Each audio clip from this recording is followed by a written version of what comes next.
दोस्त, आज मैं एक ऐसी लड़की के बारे में बात करने वाला हूँ जिसका सपना तो बहुत बड़ा था, यूँ कहे तो नेक्स्ट लेवल पर था। परंतु क्या ही बोले, इनके खुद के माता पिता इसके ठोकरे बनते हैं, रुकावटें बनते हैं। परंतु इसके खुद की समझदारी एवं समाज से मुंह मोड़कर जो इसने कर दिखाया ना दोस्त, ये काबिलियत तारीफ है। मैं तो कहूँगा कि इन्होंने जैसा किया है, जो कि आगे वीडियो में बताने वाला हूँ, वैसे ही सभी लड़कियों को हिम्मत रखनी चाहिए, जज्बात रखनी चाहिए। आज मैं आपके साथ समाज का कुछ गंदा चेहरा आपके सामने रखना चाहता हूँ, जो दिखता तो सबको है, लेकिन उसको स्वीकार कोई नहीं करता, उसको मानता कोई नहीं है, उसको जानता कोई नहीं है कि हाँ ये चीज़ गलत है, तो इसको सुधारा जाए। बात कुछ इसी तरह की है। नॉर्मली जैसे सभी लड़कियाँ स्कूल जाती हैं, सपने देखती है, वैसे ही ये भी सपने देखी थी कि मुझे भी पढ़ लिख कर IPS बनना है, पुलिस ऑफिसर बनना है। नॉर्मल स्कूल जाना आना, खेलना कूदना चल ही रहा था। लेकिन क्या हुआ, जब ये 7वीं कक्षा में गई तो एकदम से इसकी ज़िंदगी पलट सी गई। इसे समझ नहीं आ रहा था कि मेरे साथ हो क्या रहा है। एक दिन स्कूल से जब घर आती है तो इसे पता चलता है कि मेरी सगाई होने वाली है और कल हमें लड़के वाले देखने के लिए आएंगे। यह सब सुनकर वह अचंभ सी हो जाती है और सोचने लग जाती है कि मैं कभी गुड्डे गुडियों की खेल खेलती थी, गुड्डे गुडियों की शादी करवाती थी, और अब मेरी शादी हो रही है इतनी सी उम्र में। काफ़ी सवाल चल रहे थे इनके मन में, लेकिन पूछे तो पूछे किससे। फाइनली इनकी बिना मर्जी के शादी होती है। दिन में ही फेरे होते हैं और रात तक अपना ससुराल चली जाती है। ये बालिग बच्ची साड़ी में लिपटी हुई अपने ससुराल पहुंचती है तो वहाँ देखती है बहुत सारी लेडीजें होती है, सास, ननंदे और सारी महिलाएं थी। अब क्या होता है, रात में इस 12 साल की बालिग लड़की को एक कमरे में ले जाया जाता है। इसे समझ नहीं आता है कि मेरे साथ हो क्या रहा है। उस कमरे में पहले से ही मौजूद 25 साल का उसका हस्बैंड उसके पास इसे छोड़ दिया जाता है। वो क्या करता है, कुंडी लगा देता है। इसे कुछ समझ में नहीं आ रहा होता कि मेरे साथ क्या हो रहा है और क्या होने वाला है। एक 12 साल की लड़की को ये नहीं पता होता है कि उसके साथ ये हो क्या रहा है और होता क्या है, शादी का मतलब क्या होता है, कुछ भी नहीं पता, और उसके साथ ये सब कुछ हो जाता है। और एक आदमी मैच्योर है, उसे बहुत अच्छी तरह पता होता है कि ये होते क्या चीज़ें, शादी के बाद होता क्या है, और वो आदमी उसे देख भी लेता है। लेकिन उसने ये नहीं सोचा कि ये बच्ची है क्या इसका शरीर है। उसके बावजूद भी जो उसको करना था उसने किया। ये बालिग रोती रही, बोलती रही, मना करती रही, फिर भी उन्होंने ज़बरदस्ती की। माना तो ये जाता है कि जब लड़की बालिग होती है और उसके बिना मर्जी के यदि ज़बरदस्ती होती है तो ये अपराध की श्रेणी में आती है। फिर भी ये सारी चीज़ें उनके साथ होती रही। और वे महिलाएं जिसने इसको कमरे में ले गई थी, उन्हें सब पता था, लेकिन जानते हुए भी अनजान बने बैठे हुए थी, ये सब जान के कि शादी की है, शादी होगा तो ये सब तो होगा ही। लेकिन किसी ने एक बार ये नहीं सोचा कि शादी तो हो गई ठीक है, लेकिन किसके साथ क्या हो रहा है। वो लड़की जिसको हम छोड़ कर आए हैं उसके साथ क्या हो रहा है, वो किसी ने नहीं सोचा। उस इंसान ने अपनी जितनी भी हवस थी, भड़ास थी, उसने पूरी कर ली। और ये लड़की एक जिंदा लाश की तरह अगले दिन अपने घर यानी मायके चली जाती है। और उस रात के बाद आप यकीन नहीं मानोगे, उसे मर्द जात से नफरत हो गई थी। वे जब भी अपने भाई या पिता को देखती या किसी और मर्द को देखती, उसे देखकर उसे घिन आ जाती थी और उसे वो रात याद आ जाती थी कि मर्द होते ही ऐसे, वो सिर्फ अपनी हवस की सोचते हैं।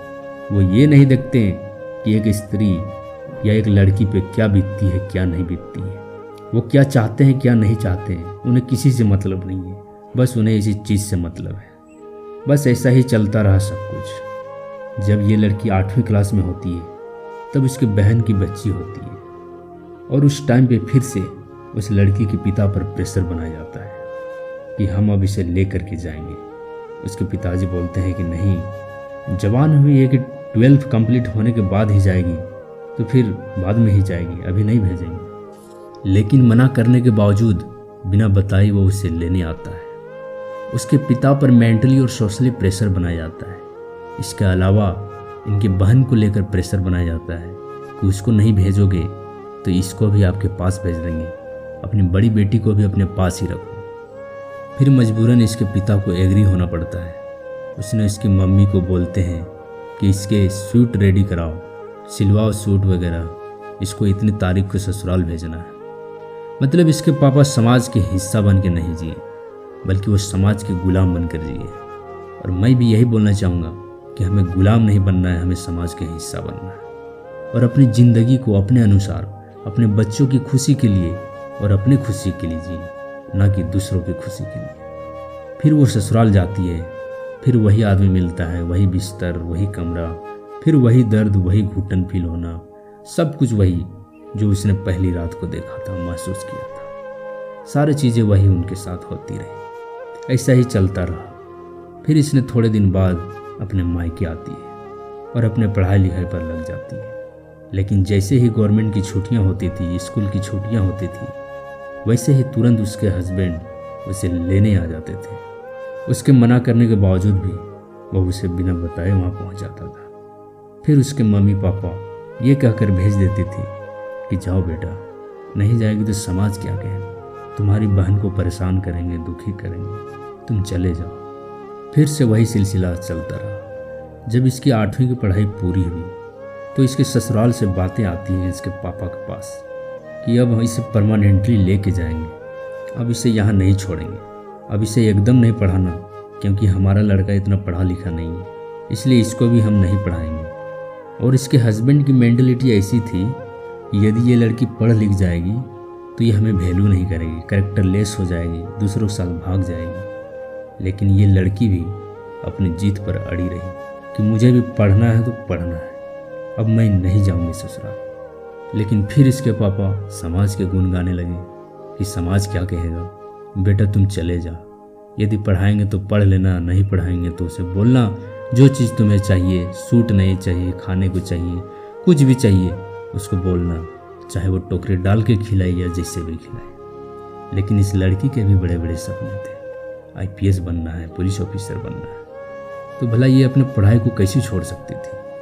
फिर वो लड़की ससुराल जाती है, वो अपना हाथ पाँव मारती है।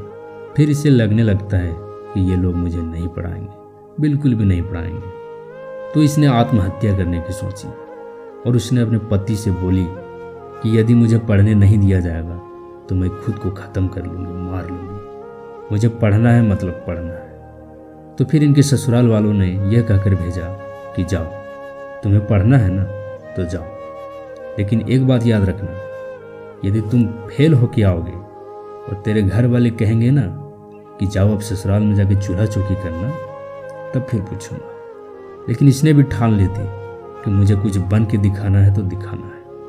ये लड़की अच्छी तरह से पढ़ती गई। ये हमेशा 7 से लेकर 12 तक इसका अच्छा परफॉर्मेंस रहा और 12th में ये कॉलेज टॉपर भी रही। ऐसा ही सिलसिला चलते रहा। फिर एक दिन ससुराल जाती है तो देखती है कि कुछ घोल के उसे पिलाया गया। वो वापस घर लौटती है और डिसीजन लेती है कि अब मैं नहीं जाऊंगी। अब उसके पेरेंट भी एग्री हो जाते हैं कि ठीक है बेटा मत जाना।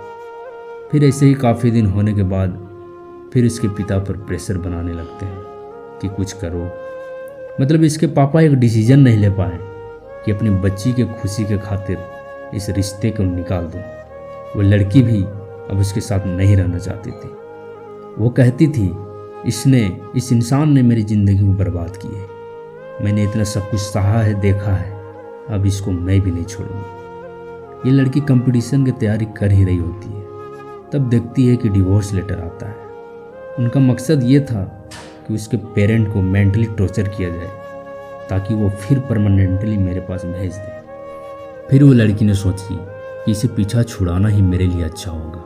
मैं प्रगति की ओर बढ़ सकती हूँ, जा सकती हूँ। फाइनली इन दोनों का 2018 में डिवोर्स होता है। उस समय वो तैयारी कर ही रही होती है और लकीली 2019 में सिलेक्शन हो जाता है हरियाणा पुलिस में, जो इसके लिए लाइफ का सबसे बड़ा अचीवमेंट था, जो ये बनना चाहती थी। जब ये हरियाणा पुलिस में आ गई तो इसने अपने चारों तरफ एक अलग ही माहौल देखी। लोगों की नज़रें जो पहले कभी शंका से भरी हुई होती थी कि पता नहीं क्या चल रहा है इसके लाइफ में, अब वो सब भी बोलने लग गए कि हाँ भाई, इसने भी कुछ करके दिखाया, कुछ बन के दिखाया।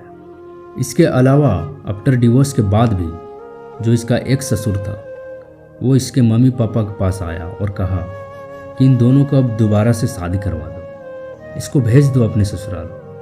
तो इनके पेरेंट ने साफ मना कर दिया कि नहीं, अब नहीं जाएगी, अब ये जो भी करेगी अपनी इच्छा के अनुसार करेगी, अपने दम पर करेगी। तो ये चीज़ इसके लिए सबसे बड़ी अचीवमेंट थी लाइफ की।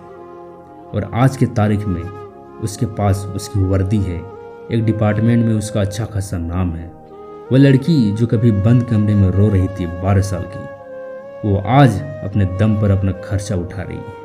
यदि आज वह लड़की पढ़ी नहीं होती तो शायद आज इस दुनिया में ही नहीं होती, या फिर अपने बच्चे पाल रही होती और घुटती रहती, पिसती रहती।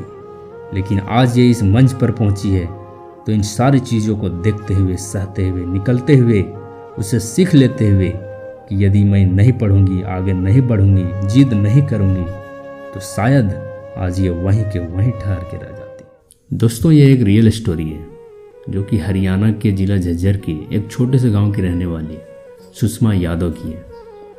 दोस्तों, इस स्टोरी से आज के जनरेशन को बहुत कुछ सीखने को मिलेगा।